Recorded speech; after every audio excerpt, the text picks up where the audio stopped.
Assalamualaikum warahmatullahi wabarakatuh. Bulan Ramadan merupakan bulan yang penuh dengan berkah dan penuh dengan maghfirah atau ampunan dari Allah Subhanahu wa taala. Di bulan Ramadan ini kita sebagai seorang manusia banyak mendapatkan pelajaran langsung dari Allah Subhanahu wa taala. Yang pertama, mungkin kita belajar bagaimana merasakan perasaan orang lain. Mungkin kita berasal dari orang yang memiliki banyak harta, banyak kelebihan, tapi di bulan Ramadan ini kita merasakan bagaimana susahnya menahan lapar yang dirasakan oleh saudara-saudara kita di luar sana yang mungkin mereka tidak memiliki kelimpahan dari segi rezeki. Di bulan Ramadan ini juga kita mendapatkan hikmah bagaimana kita belajar untuk menahan rasa emosi yang ada di dalam diri kita. Dan juga di bulan Ramadan ini kita diajarkan untuk menjadi orang-orang yang tenang. Dalam Quran surah Al-Fajr juga Allah Subhanahu wa taala jelaskan, ya ayuhan nafsul mutmainnah, wahai jiwa-jiwa yang tenang. Di bulan Ramadan ini kita belajar banyak hal. Ketika dulu sebelum Ramadan kita menjadi orang yang jauh dari Allah dari segi pikiran dan psikologis, mungkin saja kita menjadi orang yang sangat-sangat emosional. Dan di bulan Ramadan ini perlahan-lahan kita belajar menjadi orang-orang yang tenang. Karena orang-orang yang tenang ini merupakan orang-orang yang ditunggu-tunggu oleh Allah Subhanahu wa taala. Orang-orang yang dirahmati oleh Allah Subhanahu wa taala. Oleh sebab itu, kita sebagai manusia kita harus memiliki mutmainnah ini. Mutmainnah ini didapatkan dan dirasakan oleh kita sendiri sebagai seorang manusia. Dan juga di bulan Ramadan ini selayaknya kita terus belajar menjadi pribadi yang lebih baik dari sebelumnya. Kita yang sebelumnya mungkin dari segi psikologis itu sangat tidak terarah. Kita menjadi manusia yang tidak bisa merasakan apa yang dirasakan oleh orang lain. Sekarang di bulan Ramadan ini kita menjadi pribadi yang tenang dan bisa merasakan apa yang dirasakan oleh orang lain. Karena hal yang tidak dimiliki oleh semua orang adalah hal yang bisa merasakan apa yang dirasakan oleh orang lain tersebut. Banyak orang mungkin kaya, tapi mereka yang kaya kadangkala tidak merasakan apa yang dirasakan oleh orang lain. Banyak orang yang kaya mungkin, tapi mereka tidak mendapatkan mutmainnah atau ketenangan ini. Karena sejatinya ketenangan itu datang dan bersumber langsung dari Allah dan langsung menyentuh hati dan tidak bisa dibeli oleh uang ataupun oleh kekuasaan. Oleh sebab itu kita sebagai orang-orang yang beriman, orang-orang yang terlahir untuk selalu beribadah kepada Allah Subhanahu wa taala, kita harus pandai-pandai merasakan apa yang dirasakan oleh orang lain, dan dari kita merasakan itulah akan muncul mutmainnah atau ketenangan. Ingat, kalau seandainya kita menjadi manusia yang serakah di dunia ini, kita hanya mementingkan diri kita sendiri, egois terhadap diri kita sendiri, dan egois terhadap lingkungan kita, harta yang kita miliki itu tidak akan pernah kita bawa mati. Harta yang kita miliki itu akan tinggal dan akan menjadi rebutan oleh keluarga kita.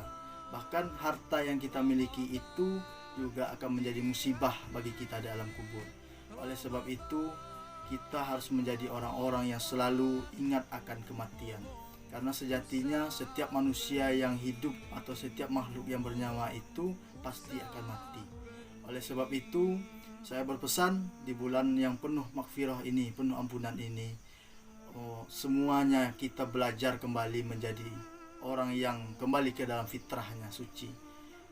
Kalau seandainya ibadah di dalam bulan Ramadan ini menjadi sebuah ibadah yang diterima oleh Allah Subhanahu wa taala, nanti kita akan merasakan ketika Ramadan ini telah berakhir, apakah kita kembali ke pribadi yang seperti sedia kala atau seperti yang terdahulu, atau kita menjadi pribadi yang baru. Di dalam psikologis pun, di dalam ilmu psikologis pun diajarkan, kalau seandainya kita menjadi pribadi yang tenang, hidup ini akan kita nikmati. Karena kenikmatan itu berasal dari ketenangan, dan ketenangan itu tidak akan bisa dibeli oleh apapun. Seperti halnya kita sedang berlayar di atas kapal. Kalau seandainya nahkoda kapal itu tidak tenang dalam menghadapi badai yang sedang menyerang kapalnya, maka saya rasa kapal itu tidak akan sampai ke dalam tujuannya. Tapi kalau seandainya nahkoda itu bisa menahkodai dengan tenang kapalnya tersebut, sebesar apapun badai dan sekuat apapun gelombang yang datang menyerang kapal tersebut, pasti kapal itu akan sampai ke tujuannya. Dan setelah kapal itu sampai, nahkoda tersebut pasti akan merasakan kepuasan. Kepuasan itu sendiri berasal dari hati yang tenang, dan hati yang tenang itu sendiri berasal dari Allah Subhanahu wa taala. Oleh sebab itu, kita boleh menjadi pribadi yang memiliki banyak hal yang mungkin tidak dimiliki oleh orang lain, tapi kita tidak boleh menjadi pribadi yang jahat terhadap diri kita sendiri dan jahat terhadap orang lain. Oleh sebab itu, saya berpesan kepada kita semua, termasuk untuk diri saya sendiri.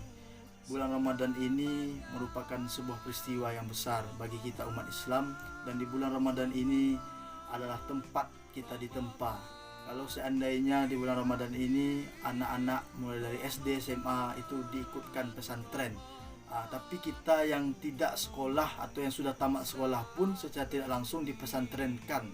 Apa yang dipesantrenkan itu adalah hati dan jiwa kita, dan jiwa-jiwa yang tenang itu sendiri sudah ditunggu-tunggu oleh Allah Subhanahu wa taala. Orang-orang yang mutmainnah itu sendiri, yang memiliki sifat tenang itu sendiri, sejatinya dia akan menjalani hidup dan kehidupan ini dengan baik dan tanpa ada tekanan atau tanpa ada problem yang berarti. Maka saya memberikan solusi. Kalau seandainya saat ini kita masih menjadi pribadi yang tidak tenang atau menjadi pribadi yang gelisah, kita tidak perlu mencari obat jauh. Kita tidak perlu pergi berobat kepada orang-orang yang pintar dalam hal-hal apapun. Obatnya itu sendiri kembali ke dalam diri kita. Bahwasanya ketika kita gelisah dalam menjalani kehidupan, diri kita sendiri masih diambang-ambangi dunia. Karena ketika orang terlalu mengejar-ngejar dunia, hidupnya akan selalu dihiasi atau ditemani dengan kegelisahan. Oleh sebab itu, kalau seandainya kita ingin mengejar dunia ini, jangan pernah lupakan akhirat kita.